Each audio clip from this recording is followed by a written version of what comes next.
This episode is brought to you by the European Coworking Assembly. We are everything Coworking Europe. If you head to the Coworking Assembly website, you can connect with our World Coworking, European Freelancers Week, Coworking Symposium, Coworking Library, and Coworking Tools. Hello, folks, and welcome to this week's edition of the European Coworking Assembly podcast, which is the Coworking Values podcast. How many times can you say coworking in the beginning of a podcast? But without further ado, on the line from Portugal is my good friend Maria. So Maria, what are you known for, and what would you like to be known for? Wow, yeah, that's a really good question. Hi, Bernie. Thank you for having me.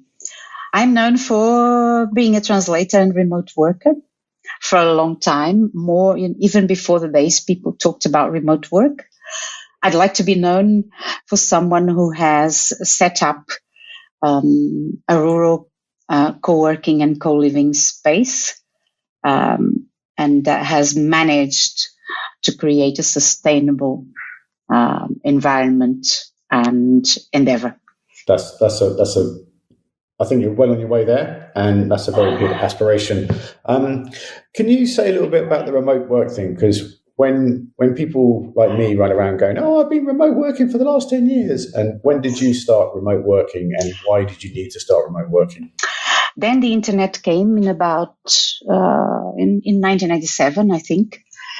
And I started with the internet, and I started receiving and sending work remotely on the internet. So it really is the prehistory of remote work. It's very interesting, and it just gave me a real insight into remote work, in challenges and the discipline you need to have, the loneliness of the work, which I tried at the time to counteract by having a part-time job as an English teacher, because I needed to get out of the house as well. Translation work is lonely.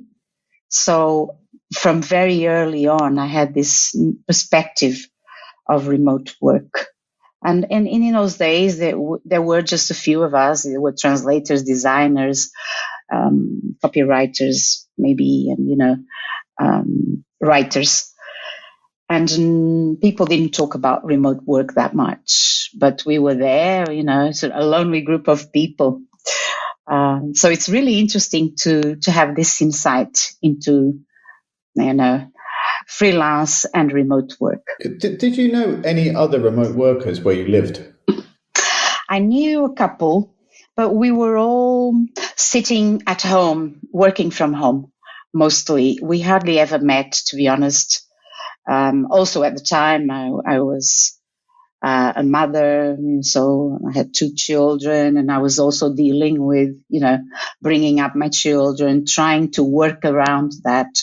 I think remote work is really good because it allows you to work around family life, and it allows you to give more attention to your family and dedication. So it comes at a cost, of course. Then you need to work when children are asleep. But it was really good that I had more time to dedicate to my sons. Did people take it seriously what you did, or understand what you did? Yeah, there was this idea that people didn't know and weren't aware of what it was to work from home and to work remotely. So there were times when people thought, let's go out for a coffee. And I would say, I'm sorry, no, I can't. But you are at home. So the idea was also that if you are at home, you're not really working sometimes. So people weren't always aware of remote work, definitely. Not like today.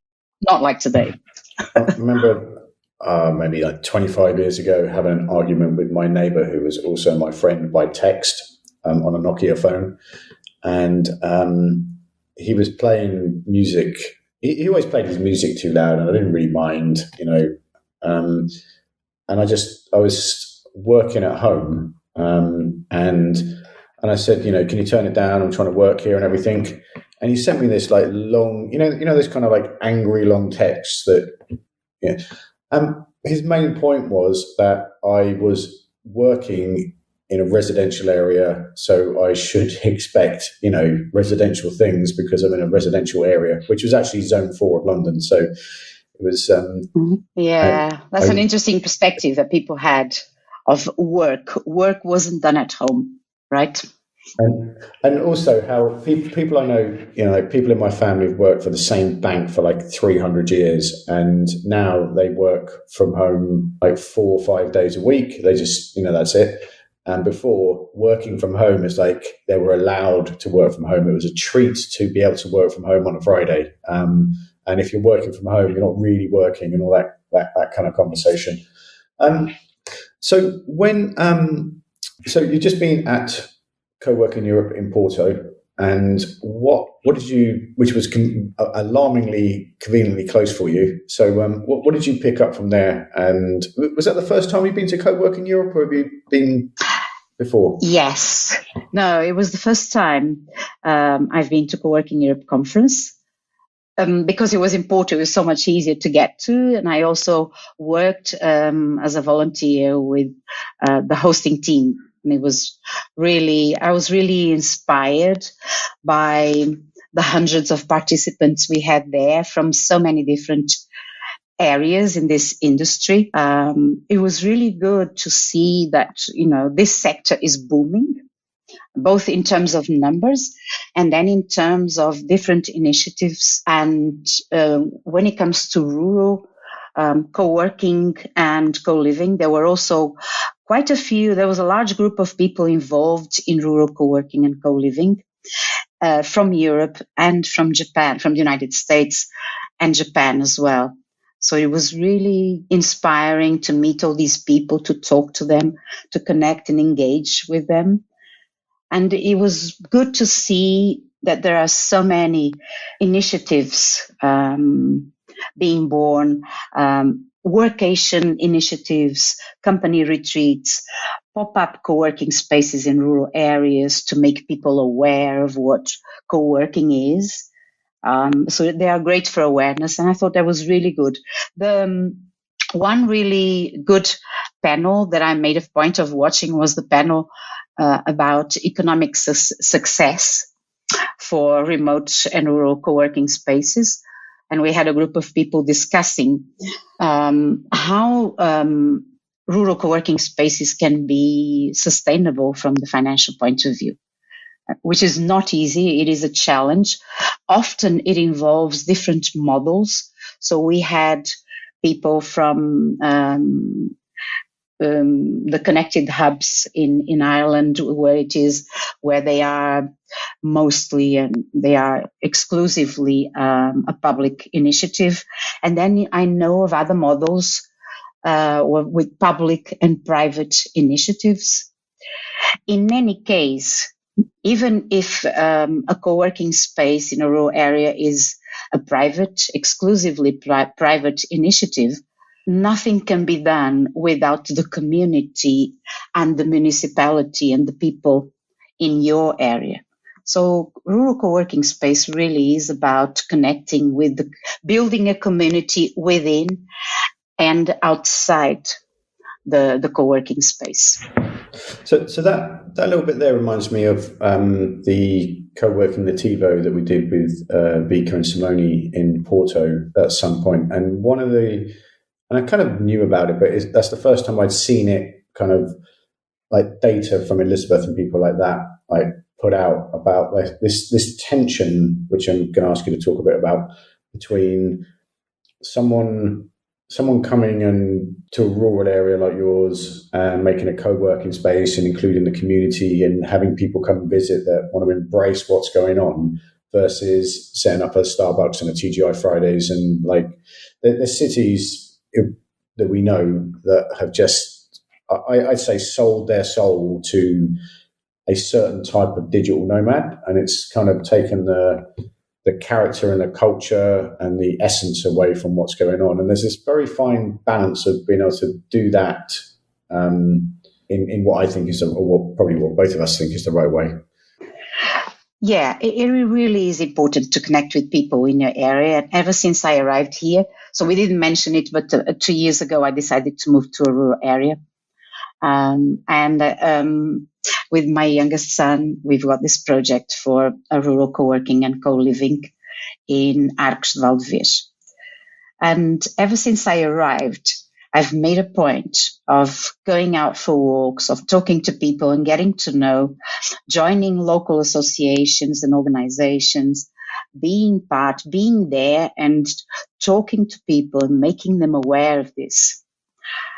It's not that difficult, really. One thinks there are challenges, of course, but if you talk to people and if you connect and relate to them, they will. And if they see you basically growing vegetables and doing things, they do accept you. So it's an exercise in connecting to other human beings. And to be honest, they're so lonely that I think they really appreciate the fact that there are newcomers into the village. So I think it's not that difficult. There is a balance, but you need to do it. You need to go out and speak to them.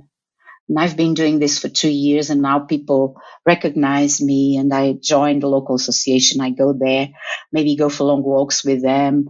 They prepare nice lunches that I go to. There was a sort of women's lunch on Women's Day, and it was really nice to talk to people of several generations in that lunch, and they were all from the local village. So you can and you should and you have to connect with the local community, and it can be done. That's what I love about this. I'm going to say it's now our part of the world, because we live about an hour away from each other, is how everything is centered around food. And in our Fento, which I still cannot believe that every day we sit down for at least 40 minutes and have lunch together.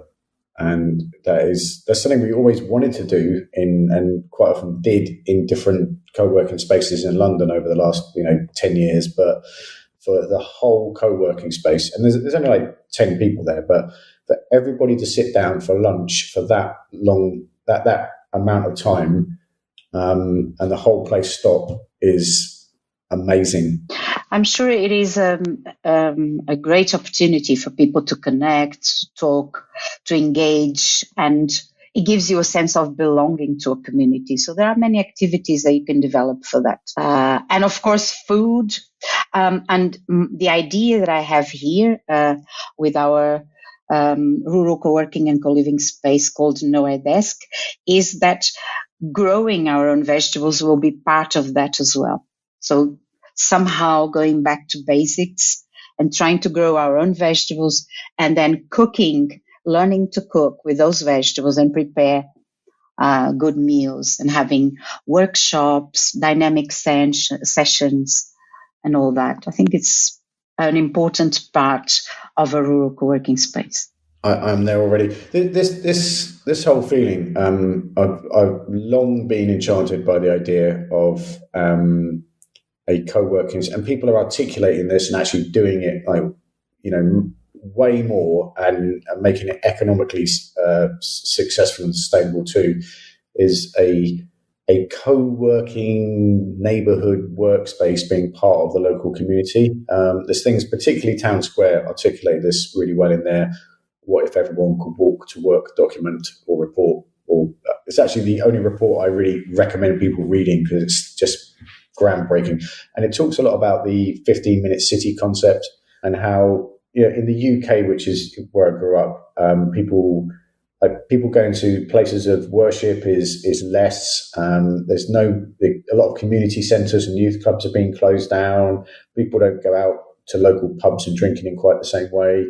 A lot of the high streets in the UK will look the same. They've been very homogenized and sterilized, and they're all brands and lost their soul. So co-working space that is a multi-use space is a really strong connection point for people in the community, especially as most of us would go there to work and then do something else there.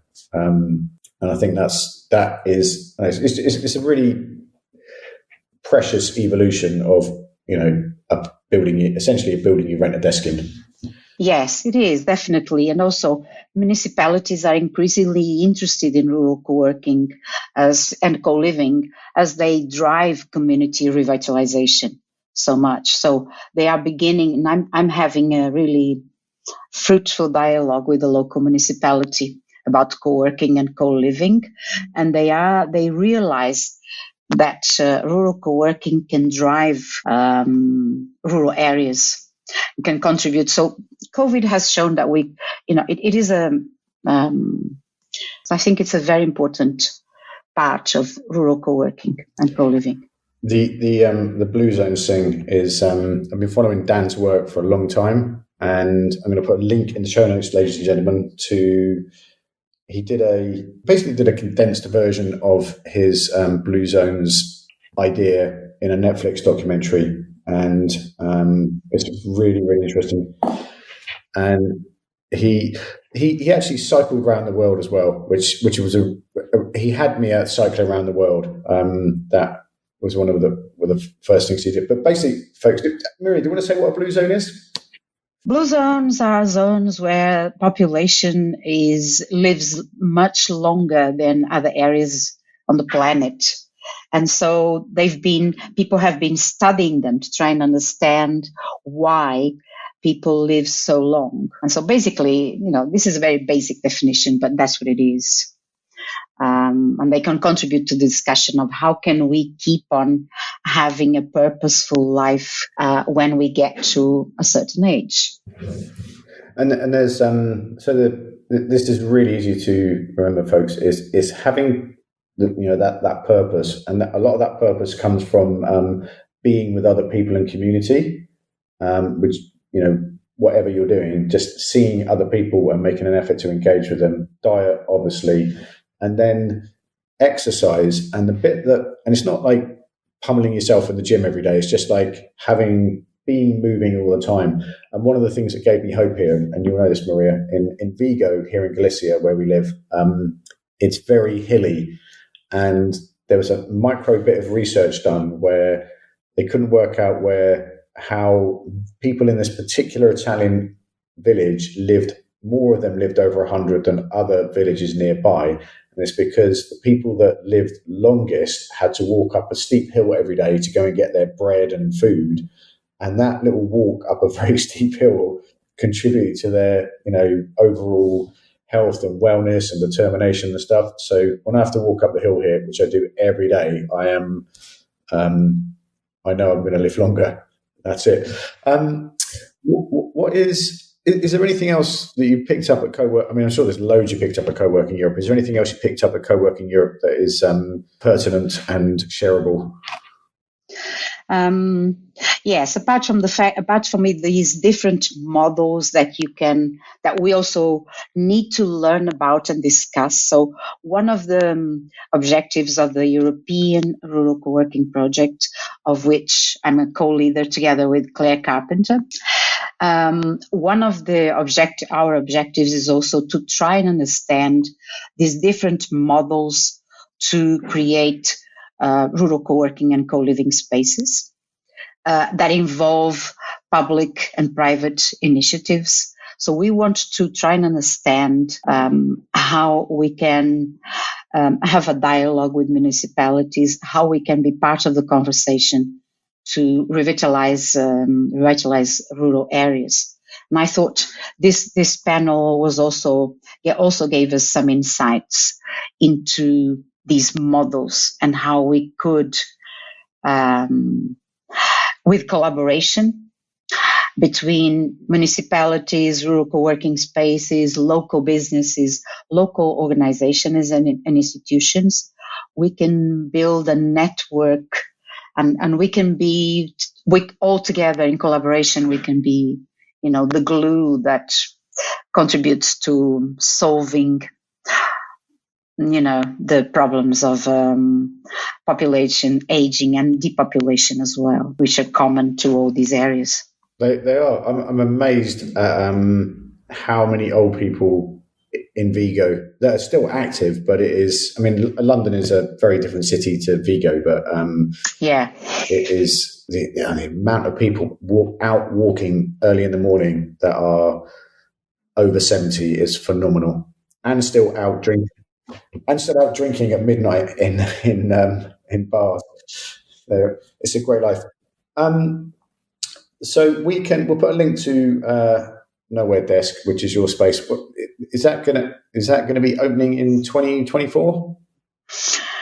Yes, I think it is. We have been struggling with facilities.